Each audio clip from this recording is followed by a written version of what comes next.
Assalamualaikum warahmatullahi wabarakatuh. Hai adik-adik, gimana kabarnya? Mudah-mudahan tetap sehat ya, tetap semangat belajar, dan tetap jaga kesehatan. Pada kesempatan kali ini, kita akan belajar tentang zat dan perubahannya. Simak baik-baik ya. Kalian tahu tidak apa sih zat itu atau materi itu?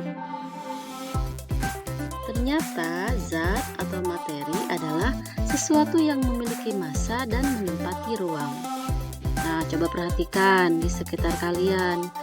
Perhatikan benda-benda yang ada di sekitar kalian. Kira-kira mana saja sih yang termasuk zat? Nah, ternyata semua benda-benda yang ada di sekitar kita seperti meja, kursi, handphone, kasur, atau benda yang lain yang kamu lihat itu merupakan zat atau materi loh. Zat berdasarkan wujudnya dibagi menjadi 3 kelompok. Yang pertama zat padat, yang kedua zat cair, dan yang ketiga zat gas.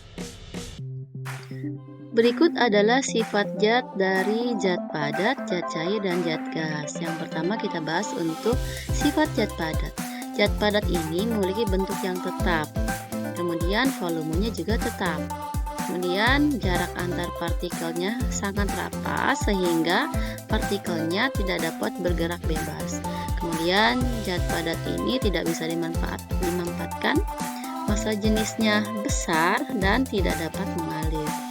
Kemudian untuk zat cair bentuknya tidak tetap, jadi dia bisa mengikuti bentuk wadah. Kemudian volumenya tetap. Jarak antar partikelnya cukup renggang sehingga partikelnya dapat bergerak cukup bebas. Kemudian zat cair ini sulit dimanfaatkan, massa jenisnya sedang dan mudah mengalir. Yang ketiga zat gas. Zat gas ini bentuknya tidak tetap, volumenya pun tidak tetap. Jarak antar partikelnya sangat renggang sehingga partikelnya dapat bergerak dengan bebas. Zat gas ini juga memiliki sifat mudah dimanfaatkan dengan massa jenis yang sangat lemah dan sangat mudah mengalir. Zat memiliki sifat fisika dan sifat kimia. Untuk sifat fisika zat yaitu sifat-sifat yang berkaitan dengan penampakan atau sifat fisis zat tersebut. Nah, untuk sifat fisika ini diantaranya wujud zat, kemudian warna, kelarutan, daya hantar listrik, dan kemagnetan. Sifat yang kedua yaitu sifat kimia zat. Nah, sifat kimia zat ini merupakan sifat yang berkaitan dengan perubahan kimia yang terjadi pada zat tersebut. Sifat-sifat kimia dari suatu zat diantaranya sifat mudah terbakar, mudah meledak, berkarat, dan beracun. Kalau tadi sudah dibahas tentang sifat zat, maka sekarang kita akan bahas tentang perubahan wujud zat.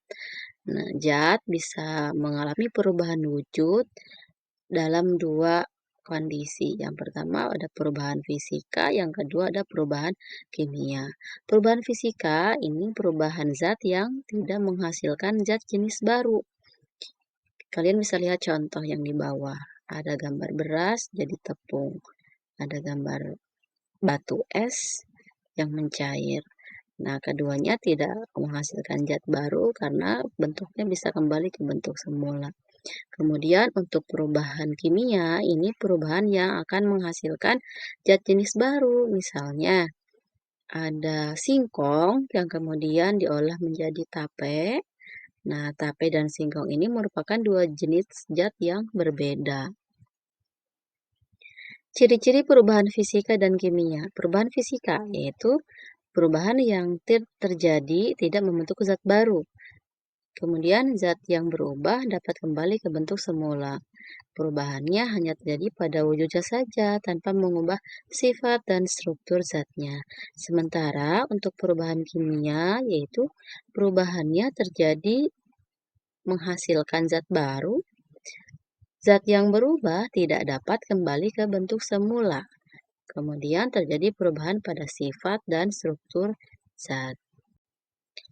Berikut ini ditampilkan contoh perubahan fisika dan perubahan kimia yang sering kita temukan dalam kehidupan sehari-hari. Untuk perubahan fisika, misalnya beras ditumbuk menjadi tepung, kemudian kayu yang diubah menjadi meja dan kursi, kertas dibuat mainan origami, dan seterusnya. Nah, dari perubahan-perubahan zat tersebut, itu tidak ada yang bersifat kimiawi, artinya yang berubah hanya sifat fisik luarnya saja. Sementara untuk perubahan kimia, ini misalnya beras menjadi nasi, kayu dibakar menjadi arang, kertas yang dibakar, makanan yang menjadi basi, dan seterusnya. Nah, untuk perubahan kimia, kita bisa melihat secara keseluruhan bahwa perubahan zatnya memang benar-benar terjadi dari segi sifat maupun strukturnya, seperti itu. Jadi menghasilkan zat baru untuk perubahan kimia. Beberapa peristiwa yang dapat kita amati yang merupakan contoh dari perubahan fisika. Perubahan ini terjadi pada zat padat, zat cair, dan zat gas. Misalnya, zat padat. Zat padat jika berubah menjadi gas, maka peristiwanya disebut menyublim. Jika gas ini menjadi zat padat, maka peristiwanya disebut mengkristal. Untuk zat padat, jika berubah menjadi zat cair, maka peristiwanya disebut mencair. Untuk yang zat cair berubah menjadi zat padat, maka peristiwanya disebut membeku. Kemudian untuk gas berubah menjadi cair disebut mengembun, dan zat cair yang berubah menjadi gas disebut menguap. Demikian materi hari ini, semoga kalian paham ya. Tetap semangat belajar. Wassalamualaikum warahmatullahi wabarakatuh.